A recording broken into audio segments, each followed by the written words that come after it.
Global trade was expected to shrink by nearly 5% in 2023, according to a United Nations estimate last December. The UN report shows geopolitics is increasingly impacting global trade patterns. The most vivid example is friendshoring, that is, trading with politically aligned partners more. Meanwhile, China will strengthen its major trading partner status with over 140 countries with new energy vehicles, solar panels and lithium battery exports growing rapidly. How will these contradictory dynamics affect us all? How can global governance on trade catch up with the ever-complex challenges? And finally, is multilateralism under attack, as WTO Director-General Ngozi Okonjo-Iweala warned in Abu Dhabi last month? Welcome to this special edition of The Point with me, Liu Xin, coming to you from Beijing.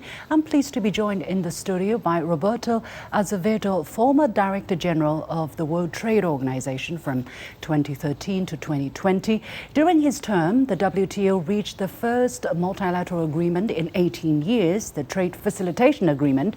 He has just been appointed a council member of Shenzhen Court of International Arbitration in southern China. He's now engaged in teaching, consulting and financial services.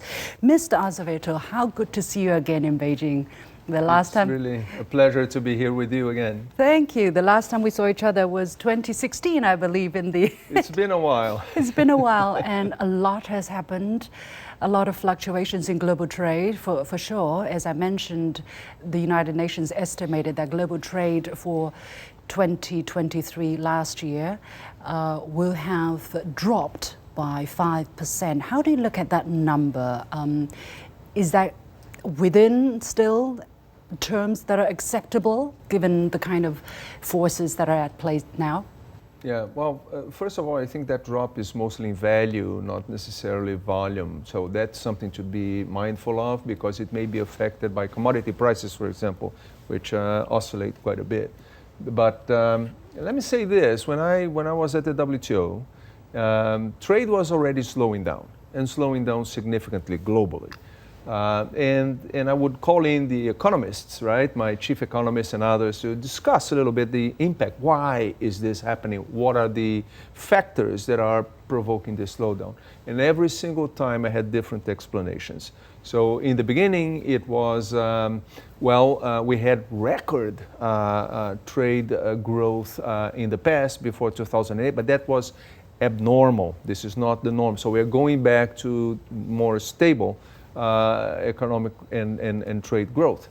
Then it was about different factors, a drought somewhere, or different circumstances. I think if you talk to economists, there will always be a number of explanations. But today it is very difficult to consider or imagine that this number is not being affected by geopolitics, and is not being affected by the decision of governments to onshore the productive process, or nearshore the productive process, or friendshore the product. Yeah. I think somehow that has an impact. I can't quantify that. I don't think anybody can, but it's clearly playing a role there.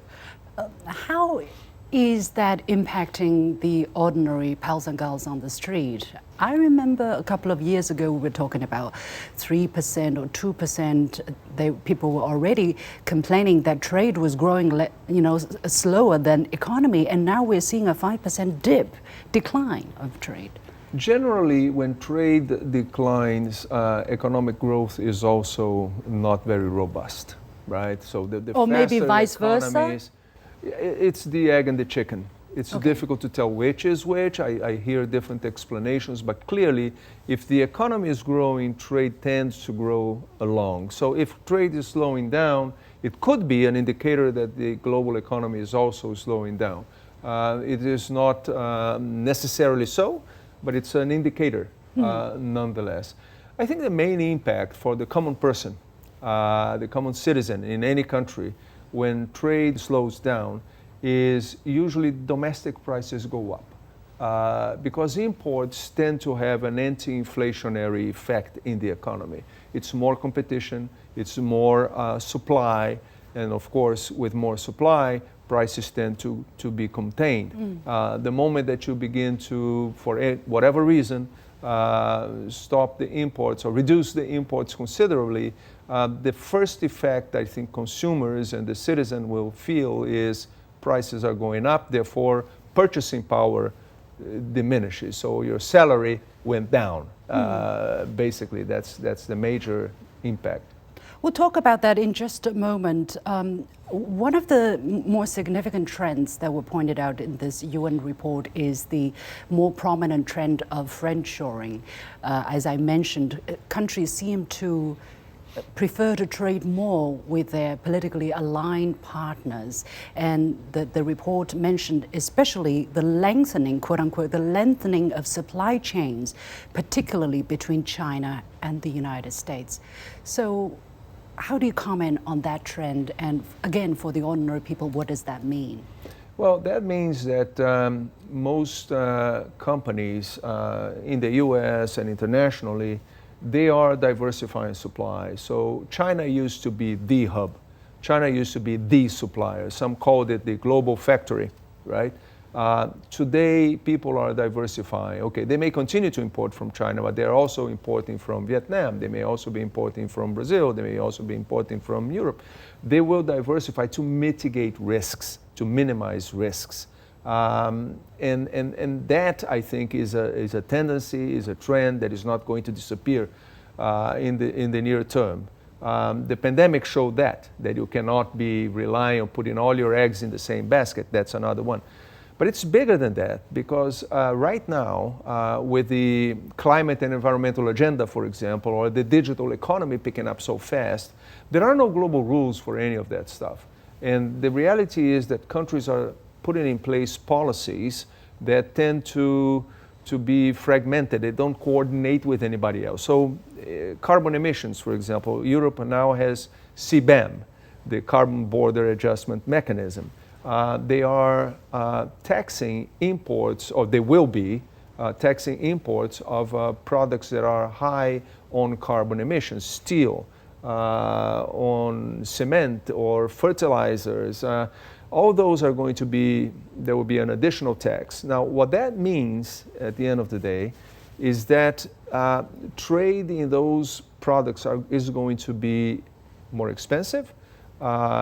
It will require different suppliers, and there is today no coordinated effort to regulate these policies. We talked about friendshoring, and for China, it is somewhat of a problematic term because how do you define your friend? How do you define your opponent? When you talk about politically aligned trading partners, there is an ideological factor in there. And for China, a lot of Chinese companies, this may be unfair, although they may have to accept it, but this could be unfair. Okay, for the sake of assuring the safety or reliability of your supply chain, it is understandable, but based on ideology, based on political, what is your comment to that? Well, I think the world's not fair, and I don't think that is fair, frankly. But at the end of the day, what many Chinese companies are doing is they're diversifying their production. So they are not producing only on mainland China. They are setting up shop in different countries, in different geographies. And so that if there is a particular incident that provokes a sanction or something against China, those companies that are Chinese companies, they are also supplying the customers from plants based in other geographies. And that's a way to minimize the impact. Do you think it is a sustainable trend? Do you think this is this trend that can mitigate some of the risks that people were trying to avert, and that global trade can grow healthily on top of such a trend? It could be better if we didn't have those sanctions and those barriers in place. But at the end of the day, that's a reality. I don't think that in the near future you will see those tensions disappearing. They may diminish, they may increase, but they're going to be present somehow. So we have to mitigate the risks in any way we can. So under your capacity, as I said, you successfully helped reach the first agreement for the World Trade Organization in its 18 years, which is on trade facilitation. Given the geopolitical headwinds, what do you think can be some of the solutions that countries can agree on so that trade is not disrupted more based on ideology, for instance? Ideally, we would have more dialogue, and we would try to figure ways of doing things collectively, although in the WTO, for example, collectively usually means everyone. So a fully multilateral agreement means all 160-some members of the WTO have to agree to, and it's extremely difficult with the different ideological trends, with the different economic trends or economic cycles. It is therefore necessary to be more flexible in the negotiations. So we have seen recently in the WTO some joint initiatives by countries that don't require all members to agree, but if you have a significant number of like-minded countries that want to negotiate a particular set of rules, they can try to do that. This is not yet a path that is 100% agreed, that everybody agrees that this is the way forward. Many have issues with this notion of what we call plurilateral, so not everyone, but many. But I think pragmatically, if we don't find flexibility to negotiate agreements and to move forward, it is going to be nearly impossible to have more rules, more agreements, and the WTO will suffer because there will be other forums that are going to negotiate these things and not in the WTO. So therefore, less inclusive forums. Yeah, so the WTO has to stay relevant, has to continue to be able to play a role. I do want to use this opportunity to help bring some clarity to some concepts which people talk about all the time, and yet it seems that there are different understanding. For instance, the preconceived idea that trade somehow is not a win-win solution, but if one sells, the other buys, it seems that one is losing. If you're paying others, you're losing money. If you're importing, you're gaining money. And hence, if you have a large trade deficit, you are at a disadvantage. And when you have a trade surplus, you have a big money reserve, as if that is the way to go. So help us understand, help us put in straightforward terms, exactly, is there a losing side and a winning side in terms of trade? Yeah, no, I don't think so. I think trade is a win-win. What we have to be mindful of is that trade is fair, that no one is shortchanging the other. So one argument, for example, that I heard quite a bit in the WTO is, I have a trade deficit because the imports that are coming into my country are unfairly produced. Because there is a lot of subsidies, there's a lot of incentives, or there is artificial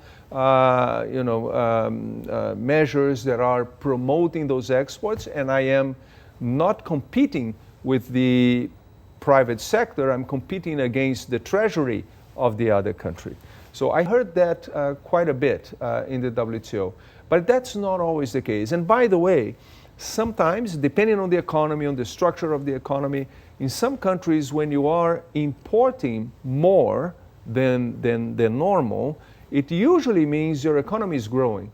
So you have a lot of capital equipment that is coming, or the productive system is importing more to produce and therefore export. So in the first moment, you have a negative.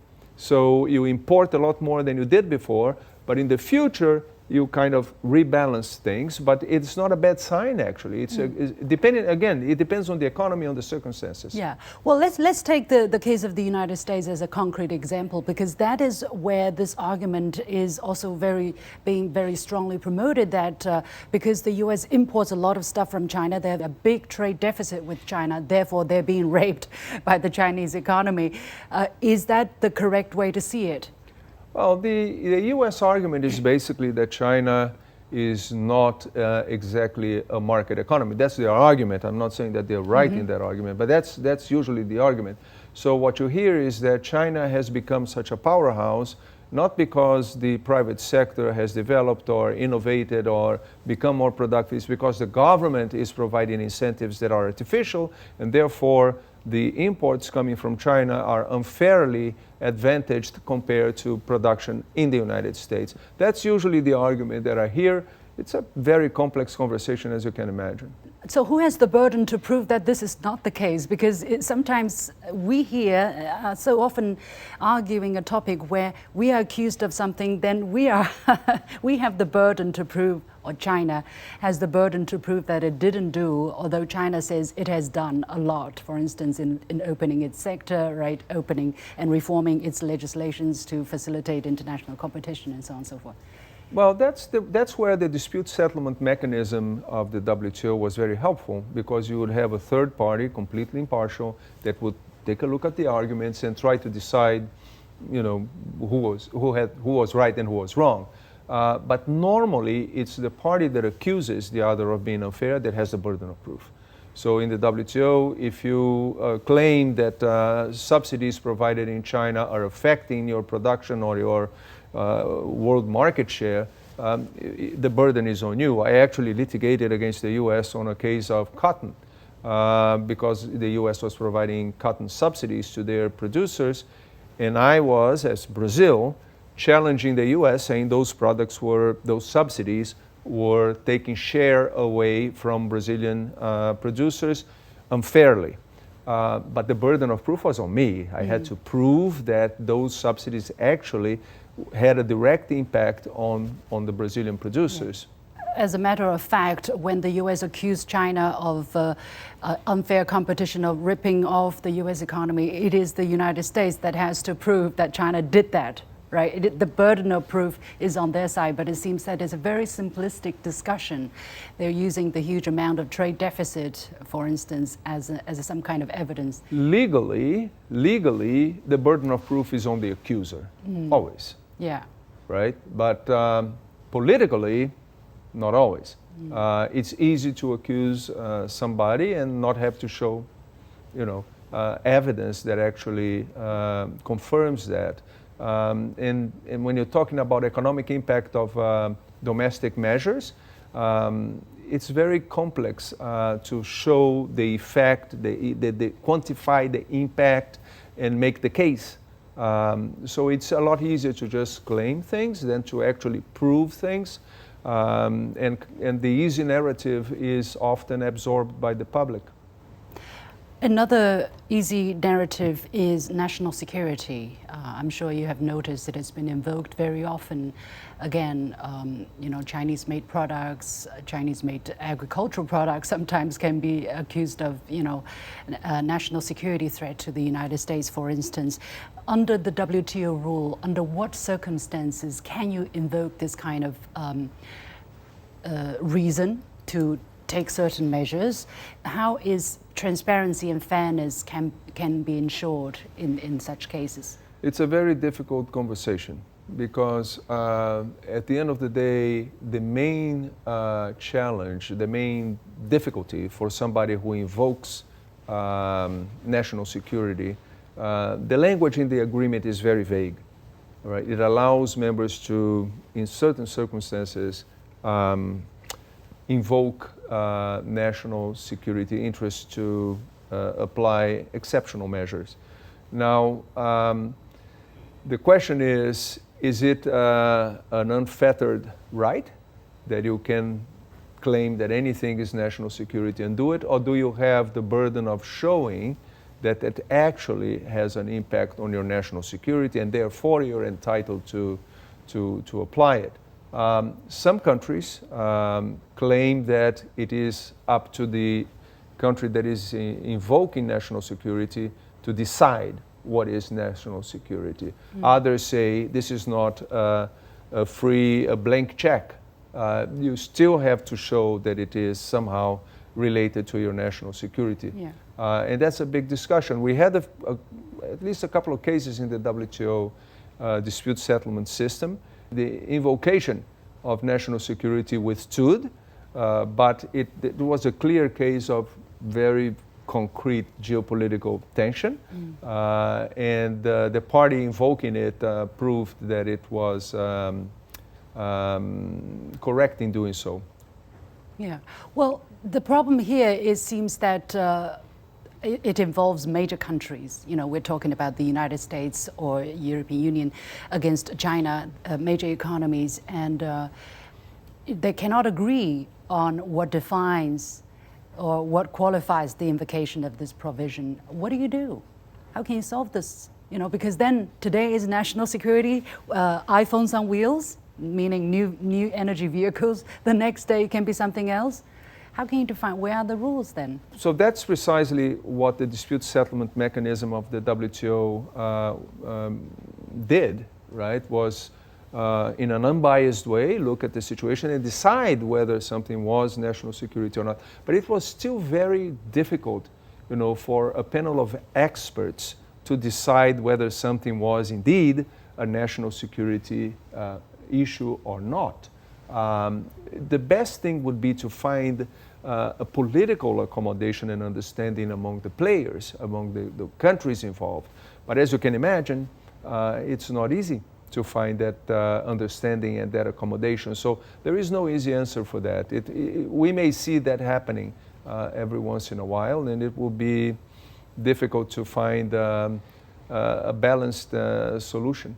Yeah, so basically you mean that China and the US, for instance, would have to come to some sort of political agreement between themselves. If you don't have a third party like a dispute settlement mechanism or judges or arbitrators looking at the issue, at the end of the day, the two would have, there is no third supranational body that will say you're right, you're wrong. We don't have that in global governance. So the ideal would be that the countries themselves would come to an understanding. Through what form? People were talking about like an investment agreement or something like that. Would that be helpful? Do you see any prospect of such an agreement? Because right now it seems that, you know, you're playing by your rules, I'm playing by my rules, and it's disruptive. Agreements are always the best way of doing things because the two sides sat down, they discussed, and they came to an understanding. So some middle ground was found. Clearly that is a desirable path. But in this particular situation, I find it very difficult to find those agreements being negotiated, although I think they have to be, you have to try. I mean, there is no other way of doing this other than through dialogue. And we have to find the space to have that dialogue ongoing. But it's not going to be easy. It's going to be much more challenging than people normally imagine. I can imagine. Well, one more key word that's on the lips of a lot of people, especially in Europe, are subsidies.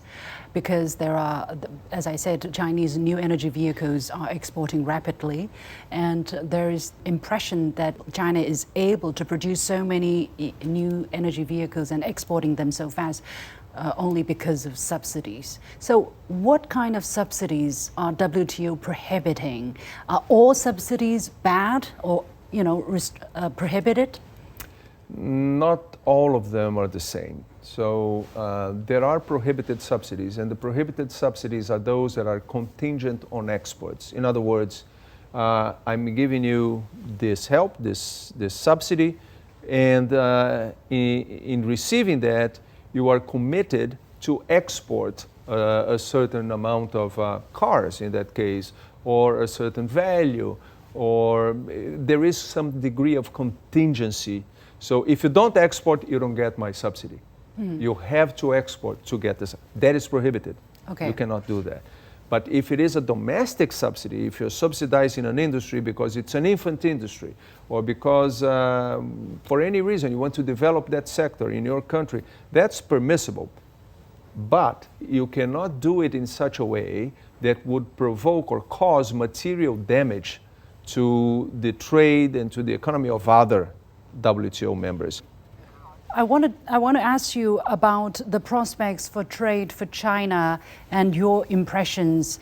You just traveled here, you've seen a little bit of China, you have also been following China's growth. China's trade numbers last year overall was 0.2% up increase year on year. Import was slightly down 0.3%, export 0.6% up. So against the 5% drop globally, these are okay number, but how do you comment on China's trade performance and going further, the kind of resilience of Chinese trading capabilities? I think looking only at the numbers of Chinese trade performance, it doesn't tell the whole story. Early on in the WTO, China, when China joined the WTO, was a producer of products and exporter of products that had low value added, like textiles, for example, even steel. So commoditized products. China has evolved quite significantly. I think China now in the digital space, for example, in services, in artificial intelligence. So China is moving up in terms of value added, and that I think is much more important than the numbers, is the quality of the trade, the quality of the economy, what kind of products, what kind of technologies, which spaces is China now participating. I would say rather than focusing on the values and the numbers, that is important, of course, to take a look at, but that's not the only indicator. There is much more that would be relevant in indicating how healthy the Chinese economy is. Well, it's been very helpful, Mr. Azevedo, to have all of these discussions so that I'm a bit more clear on these concepts so I can do hopefully better shows in the future. Thank you so much, Roberto Azevedo, former Director-General of the World Trade Organization, for talking to us. No, thank you. It's a pleasure to be here again.